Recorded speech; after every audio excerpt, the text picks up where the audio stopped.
വർഗീയതയുടെ ഒരു കാളിയനെ കഴുത്തിൽ അണിയാൻ അതൊരു അലങ്കാരമായി കൊണ്ടു നടക്കാൻ കോൺഗ്രസ്സിന് മാത്രമേ പറ്റൂ.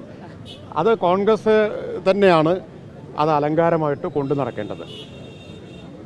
ഒരു 3000-4000 എണ്ണത്തിനെ കഴുത്തിൽ ടയറിട്ട് തീ കൊടുത്ത് ചുട്ടുകൊന്നാൽ ഒതുങ്ങിക്കോളും എന്നതുപോലുള്ള നൂറുകണക്കിന് വിദ്വേഷ പ്രസ്താവനകൾ നടത്തിയ ഒരാളെ കോൺഗ്രസ് തലയിൽ കൊണ്ട് നടക്കട്ടെ, ചുമന്ന് നടക്കട്ടെ.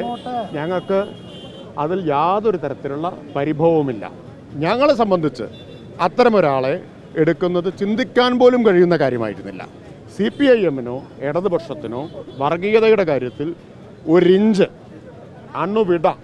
വിട്ടുവീഴ്ചയുടെ പ്രശ്നമേ ഉദിക്കുന്നില്ല. അതുകൊണ്ട് ഞങ്ങൾ അങ്ങനെ ഒരു കാര്യമേ ചിന്തിച്ചിട്ടില്ല. കോൺഗ്രസ് കൊണ്ടു നടക്കണം എന്നാണ് എനിക്ക് പറയാനുള്ളത്.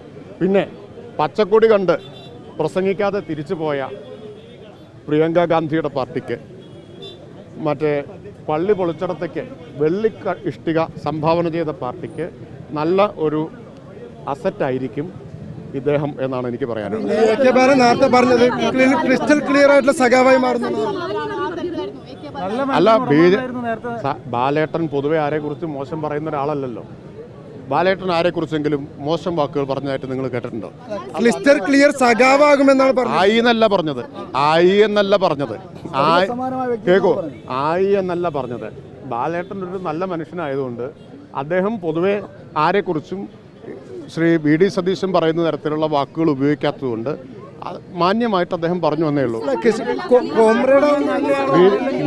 ഞങ്ങളെല്ലാം ഒരു കാര്യം പറഞ്ഞിട്ടുണ്ട്, ഗോവിന്ദ മാഷ് പറഞ്ഞിട്ടുണ്ട്, ഞങ്ങൾ പാർട്ടിയിൽ എടുക്കുന്ന കാര്യം ആലോചിച്ചിട്ട്. അല്ല, ഞാൻ പറയട്ടെ കേക്കോ, ആര് പറഞ്ഞു? നിങ്ങൾ എന്നോട് ചോദിച്ചിട്ടുണ്ട്. കോമ്രേഡായി മാറുമെന്ന് പറഞ്ഞു.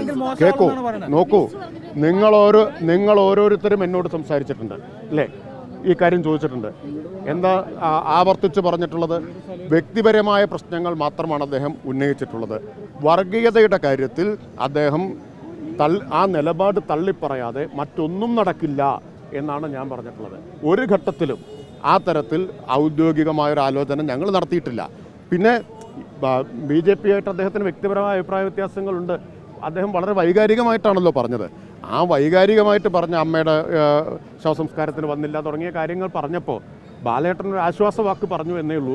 അതിനപ്പുറം രാഷ്ട്രീയത്തിന്റെ കാര്യത്തിൽ ഞങ്ങൾക്ക് വിട്ടുവീഴ്ചയില്ല. കോൺഗ്രസിന് കോമ്രേഡായി മാറുമെന്ന് പറഞ്ഞ പാർട്ടിയിലേക്ക് എത്തുന്നുള്ളത് സ്നേഹത്തിന്റെ കടയിലേക്ക് വന്നത് കൊള്ളാം, പക്ഷേ വെറുപ്പിന്റെ കടയിലേക്ക് തിരിച്ചു പോലെ ഒരു അവിശ്വാസം കോൺഗ്രസിലുണ്ടെന്ന് തോന്നുന്നല്ലോ. ഞാൻ ചോദിക്കട്ടെ, കോൺഗ്രസിലെ മതനിരപേക്ഷവാദികൾക്ക് മുസ്ലിം ലീഗിൻ്റെ പ്രവർത്തകർക്ക് കൊണ്ടു നടക്കാവുന്ന ഒരു നേതാവാണോ? അവർ ജനങ്ങളോട് സമാധാനം പറയേണ്ടി വരില്ലേ? മുരളീധരന് ഈ BJPക്ക് വേണ്ടി കാലുവാരിയതാണ് അദ്ദേഹത്തെ. മുരളീധരനെ BJPക്ക് വേണ്ടി കാലുവാരി തോൽപ്പിച്ചവരാണ് ഇപ്പോൾ കേരളത്തിലെ ഏറ്റവും വലിയ വിദ്വേഷ പ്രചാരകനെ സ്വന്തം പാർട്ടിയിലെടുത്തിട്ടുള്ളത്. ഏറ്റവും വലിയ വിദ്വേഷ പ്രചാരകനാണ്. അത് നൽകുന്ന സന്ദേശം എന്താണെന്ന് ഞങ്ങൾക്ക് നന്നായിട്ട് അറിയാം. അതുകൊണ്ട് ഞങ്ങളത് ചിന്തിച്ചിട്ടേ. സന്ദീപ് വാര്യർ പറയുന്നത് വിദ്വേഷത്തിന്റെ രാഷ്ട്രീയം ഉപയോഗിച്ച് സ്നേഹത്തിന്റെ രാഷ്ട്രീയത്തിലേക്ക് വരുന്നു എന്നുള്ളതാണ്.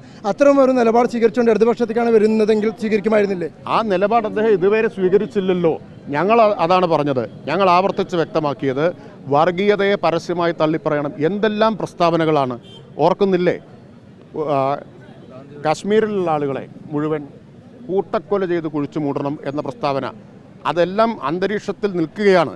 പിന്നെ പ്രതിപക്ഷ നേതാവ് രാഹുൽ ഗാന്ധി രാജ്യദ്രോഹിയാണ് എന്ന പ്രസ്താവന, അതുപോലെ ഇതുപോലുള്ള ധാരാളം വിദ്വേഷ പ്രസ്താവനകളില്ലേ. കേരളത്തിൽ വിദ്വേഷ പ്രസ്താവനയ്ക്ക് ഒരു പുരസ്കാരം കിട്ടിയാൽ അതിന് ഒരു ശശികല ടീച്ചറെ പോലും രണ്ടാമതാക്കും. അങ്ങനെ ഉള്ള ഒരാളെയാണ് ഇപ്പോൾ കൊണ്ടു നടന്നിട്ടുള്ളത്. അതാ ഞാൻ പറഞ്ഞത്. വ്യക്തിയെക്കുറിച്ചാണോ നല്ല മനുഷ്യൻ എന്നുള്ള അഭിപ്രായം പറയുന്നത്? ഞാൻ പറഞ്ഞത് അതാ. പച്ചക്കൊടി കണ്ടതിൻ്റെ പേരിൽ പ്രസംഗിക്കാതെ പോയ പ്രിയങ്ക ഗാന്ധിക്കുണ്ടല്ലോ, പ്രിയങ്ക ഗാന്ധിക്ക് അവരുടെ പാർട്ടിയിൽ ചേരാൻ പറ്റിയ ഒരാളാണ്. നല്ലൊരു അലങ്കാരമായിരിക്കും എന്നാണ്